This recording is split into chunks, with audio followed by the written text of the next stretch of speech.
Hello, I'm Linda Stouffer. Family members of a murdered teen are outraged after his alleged killers used a court appearance to boost their social media. 4 teens were arrested in the murder of a 17-year-old at a bowling alley in South Carolina. Now, when they faced a judge Thursday and saw the cameras, they asked for followers for Twitter and Snapchat. Yeah, I got a question. What are these cameras for? It's the news media. No, I got a question. Oh, the news media? What's up, y'all? Man, you follow me on Twitter. Follow me on Instagram, Luca Brasher Jr. Snapchat. A New Jersey mother is facing criminal charges tonight, accused of child endangerment. Police say she put her young daughter in a tanning bed, but as CBS 2's Derek Dennis reports, this mom says it's all a big misunderstanding. I've been tanning my whole life, going to the beach, tanning salons, so forth. 44-year-old Patricia Crenshaw loves to tan. She may even be addicted to it. It is obvious you tan a lot. Yeah, I do. My whole life, though. Would you say you tan too much? No, I love to tan. And while this mother of 5 from Nutley, New Jersey, arguably pushes her own skin to the limit, she's adamant she would never tan her 6-year-old fair-skinned daughter, Anna. No, not at all. Not at all. Not whatsoever. And did you get a suntan? Yeah. Hey, I did. There's no room, A. B, I would never permit it. C, it didn't happen. She's 6 years old. Yeah, she does go tanning with mommy, but not in the booth. Do you like the suntan? No. Admits he stole gas from a police cruiser. Once he posted the picture of him in the act and making an obscene gesture on Facebook, it spread like wildfire and Jenkins police began investigating. WYMT's Jerica Insco talked to the gas bandit about why he did it. Michael Baker's girlfriend snapped this picture, meant to be a joke, that was not so funny when Baker was put in the back of one of those cruisers. Well, he was just standing there, and I thought it'd be funny to take a picture, and didn't post it on Facebook. At first, Baker and his girlfriend were apprehensive about telling me what really happened last Friday. Yeah, we're sorry. It was just a joke. I mean, if we was going to steal gas, we wouldn't put it nationwide on Facebook. I mean, we don't steal anyway, but we're sorry. As the interview continued and Baker loosened up, I asked why he had a hose in the cruiser's gas tank. His honesty might surprise you. So did you take some gas? I got a little bit, I ain't gonna lie. I just got not much. I couldn't get much. I tried, but not much in it. A little gas or a lot of gas? It's still the same crime in the eyes of law enforcement. If they're going to do it to a police car, they'll do it to just about anybody. Baker spent a night in jail for his offense and was charged with theft by unlawful taking, something you would think he would be sorry for. So, I mean, do you apologize to the cops for it? Not really. Gas prices are high, but Baker's fine for stealing it will be much higher. Caught on tape, a man running for dear life escaping from a courtroom. Immediately after pleading guilty, he pleaded guilty to 5 counts of robbery. That Columbus guy sprinted out of the courtroom. At least he didn't steal anything from there. His freedom, though, was short-lived, since officers tackled him in the hallway. When he's sentenced next month, his punishment could now be 40 years behind bars. Though convicts do get exercise time so he can keep up his running. Police have arrested a California man for allegedly arranging to sell his 14-year-old daughter into marriage in exchange for $16,000, 100 cases of beer, and several cases of meat. They can't get married in California, and she can't consent to this. And you can't place a minor in someone else's home in exchange for money. Police say they only learned of the deal after 36-year-old Marcelino de Jesus Martinez went to them to get his daughter back because payment wasn't made as promised. Dwight Bettner of Fort McCoy was on the phone yesterday afternoon when one bullet came through the window in his study, narrowly missing him. It's what preceded the gunshots that has Bettner concerned and what landed 92-year-old Helen Stoudinger in jail, charged with aggravated assault and shooting into a dwelling. And she said, well, I'm going to leave you alone. And then she wanted a kiss. And I said, no. I said, you just need to go back on your own property and leave me alone. She went home, got her gun, and shot at his car in the carport. Dwight Bettner says this isn't the first incident, though it is the worst. He claims she beat up the neighbor because he took out her trash. Was she just infatuated with you? Yes. That's why she tried to beat up the neighbor, because she thought I was having an affair with the neighbor.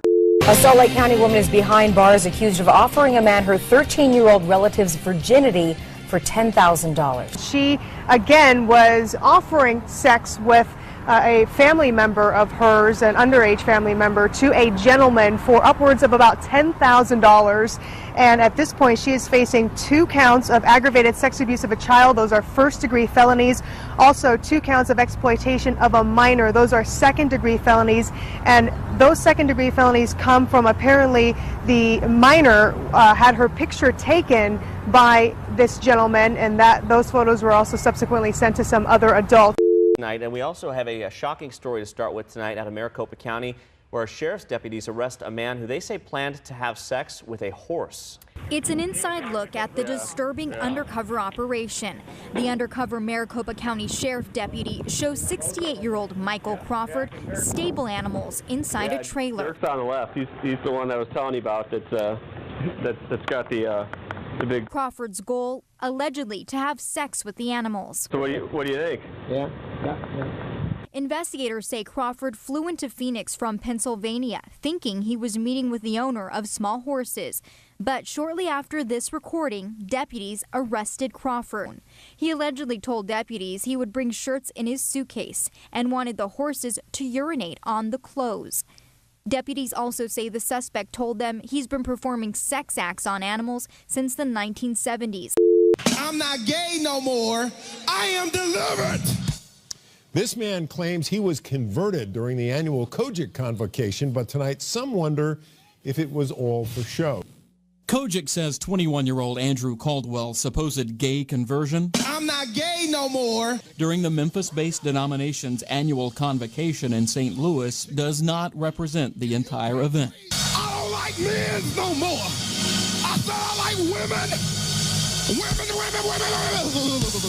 I said women. But it is definitely getting the most attention. Will Batts runs the Memphis Gay and Lesbian Community Center. Every reputable scientific study on this experience says you cannot change someone's orientation. Aside from obvious doubts, others question Caldwell's motivation. Well, my conclusion is that he's a con artist, he's a scam artist. Internet talk show host Thaddeus Matthews interviewed Caldwell Tuesday. He says that he's going to medical school online. Where do you go to medical school at online?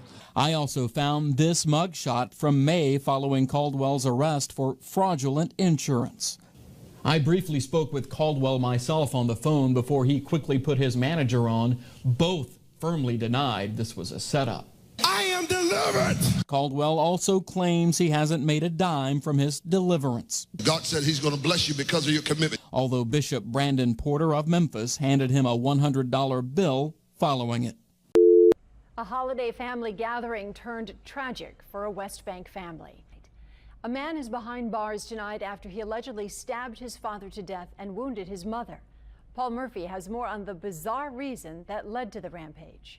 32-year-old Ronald Pritchett stabbed his father, 58-year-old Percival Pritchett, last night around 7:30. Pritchett turned violent after an argument over fast food. He became so enraged over the fact that they didn't get any food for him that he went upstairs, kicked open the door to his parents' room, at which time then he began stabbing them both multiple times.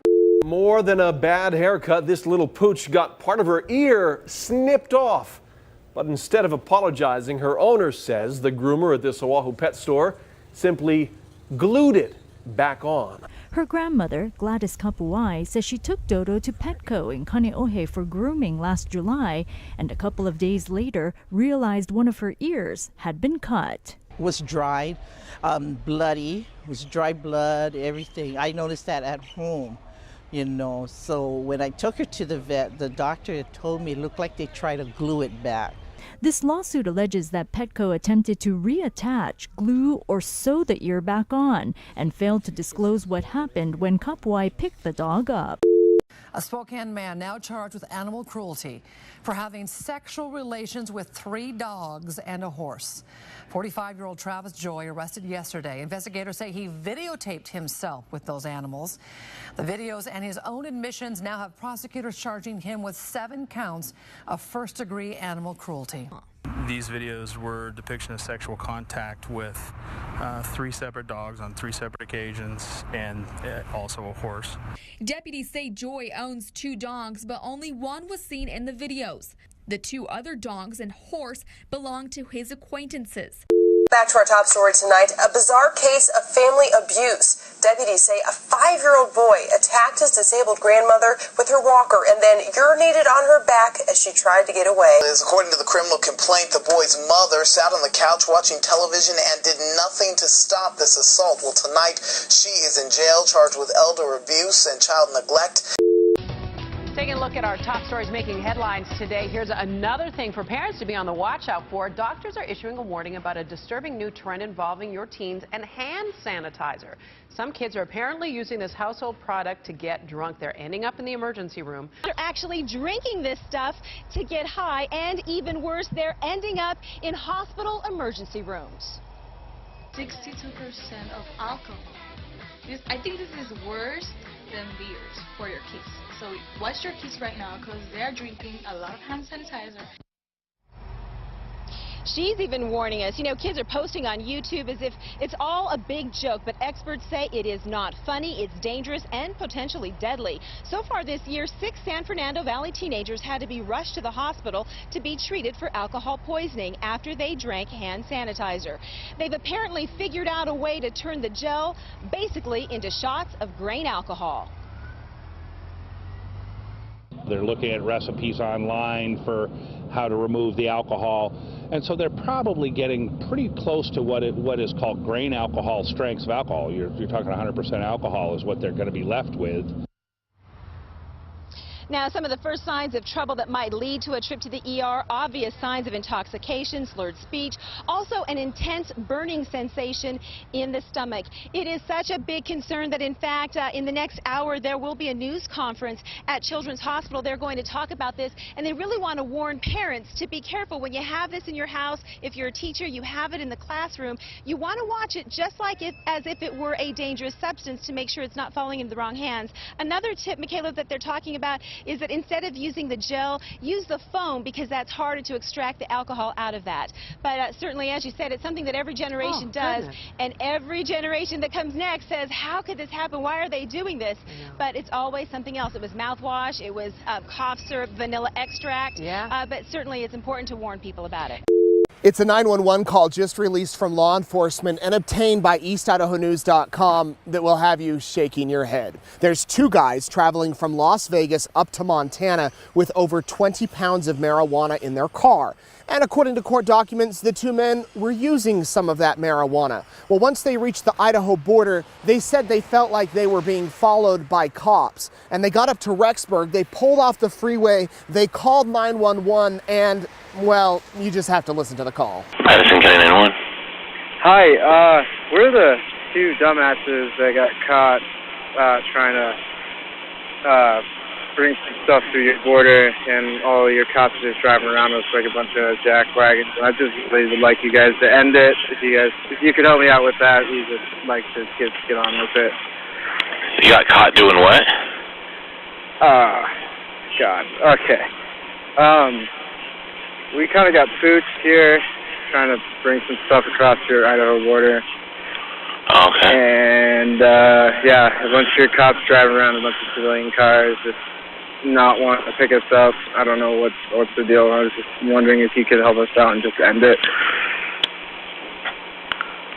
Okay. Yeah. I mean, maybe call one of them. I don't know. It's getting cold out here, man. I just want to get warm and just get on with this whole thing. So. Okay. Where are you at right now? University Boulevard, right next to the gas station and Applebee's. All your buddies are around us, so if you can help us out, it'd be great.